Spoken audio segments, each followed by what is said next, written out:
2025 সালের এসএসসি পরীক্ষার্থী বর্তমানে তোমরা অনেকটাই ভয়ভীতির মধ্যে রয়েছো। বর্তমানে বাংলাদেশে বেশ কয়েকটি ভাইরাসের সংক্রমণ দেখা দিয়েছে। তার মধ্যে গতকালকেই কিন্তু 5 জন রিও ভাইরাসে শনাক্ত হয়েছে। এর আগে আমরা এইচএমপিভি ভাইরাসের কথা শুনেছি। এসবের কারণে তোমাদের পরীক্ষার উপরে কোনো প্রভাব পড়বে কি না সে প্রসঙ্গে কথা বলি।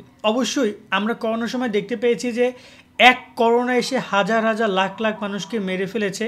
পরবর্তীতে পুরো দেশের এডুকেশন সিস্টেম, পরীক্ষা ব্যবস্থা কিন্তু পুরোটাই শেষ হয়ে গেছে। লাকিলি 2020 সালের এসএসসি পরীক্ষার্থী ওরা পরীক্ষা দিয়ে দিছিল, যার কারণে ওদের কোনো ঝামেলা হয় না।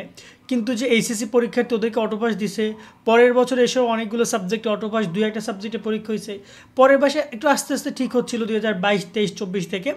কিন্তু তোমরা একদম পুরোপুরি ঠিক করা একটা ব্যাচ। এখন আবার যদি কোনো ভাইরাস আক্রমণ করে, আবার যদি লকডাউনের ব্যাপারটা সামনে আসে, লকডাউনের কথা অনেক দিন ধরে কথা হচ্ছিল যে লকডাউন দিবে, অনেকে মনে করতেছে পরীক্ষা পিছাবে, এরকমের বিষয়গুলো রয়েছে।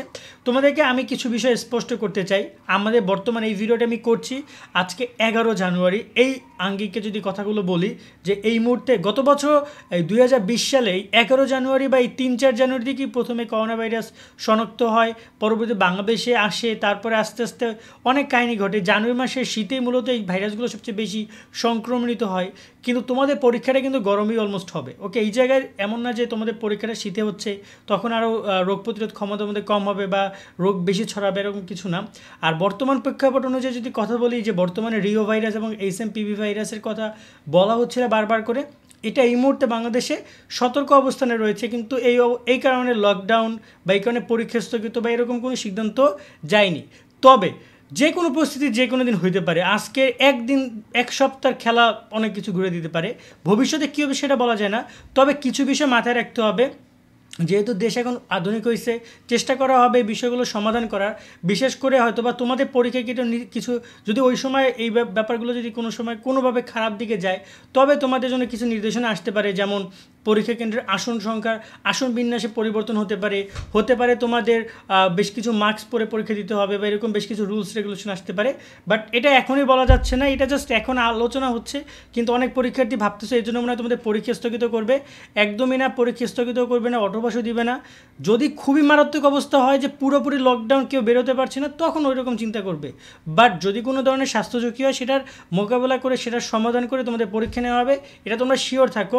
বাট যদি পরিস্থিতি খুবই খারাপ হয় সেটার মানে তখন সিদ্ধান্ত কী হবে সেটা তো আসলে শিক্ষা মন্ত্রণালয় উপর নির্ভর করে না, সেটা তখন স্বাস্থ্য মন্ত্রণালয় এবং সরকারের উপর চলে যায় বিষয়টা। তো এই জায়গায় বলবো যে তোমরা তোমাদের পরীক্ষার প্রস্তুতি ঠিকঠাক মতো নিতে থাকো। তোমাদের পরীক্ষার উপরে তেমন ইফেক্ট পড়বে না, আশা করি ব্যাপারগুলো সমাধান হবে। দেশে আরেকটা কখনোই করোনা ভাইরাসের মতো অবস্থা হবে না। তবে আল্লাহ চাইলে যে কোনো কিছু সম্ভব। যদি গজব দেশের উপরে পড়ে তো কিছু করার নাই। কিন্তু তোমাদের সচেতন থাকা উচিত। খাবার দাবার সব জায়গা থেকে ঠান্ডা জ্বর, অনেকেই বর্তমানে শীতের কারণে ঠান্ডা জ্বরে আক্রান্ত। তোমার একটা পড়াশোনার প্ল্যানিং আছে, যদি তুমি 2-4 দিন অসুস্থ থাকো, দেখবে যে তোমার পুরো পড়াশোনাটা জার্নিতে ইফেক্ট পড়তেছে। 2-4-5 দিন যদি বই ধরতে না পারো, অসুস্থ থাকো, হসপিটালে থাকো, সেগুলো নিজেদের প্রতি একটু খেয়াল রাখবে, স্বাস্থ্য সচেতন হও, উল্টাপাল্টা খাবার খাবে না, উল্টাপাল্টা জায়গায় যাবে না, বেশি ঠান্ডা লাগাবে না, এই বিষয়গুলো মাথায় রাখবা। পর্যাপ্ত ঘুমাবা।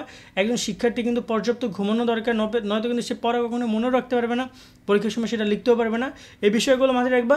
লাস্ট এটাই কথা বলবো যে ভাইরাসগুলো নিয়ে কথা হচ্ছে সেটা এই মুহূর্তে অতটা প্রকোপ ছড়ায়নি। হয়তো পরবর্তীতে তোমাদেরকে আমরা আরও জানাতে পারবো যদি কোনো সময় কোনো খারাপ কিছু হয়। আপাতত পড়াশোনার দিকে পুরোপুরি মনোযোগ দাও এবং তোমাদের জন্য শুভকামনা রইল। নিয়মিত সব আপডেটগুলো পেতে আমাদের সাথে সাবস্ক্রাইব করে যুক্ত থাকো। ভালো থাকবে সকলে। আল্লাহ হাফেজ।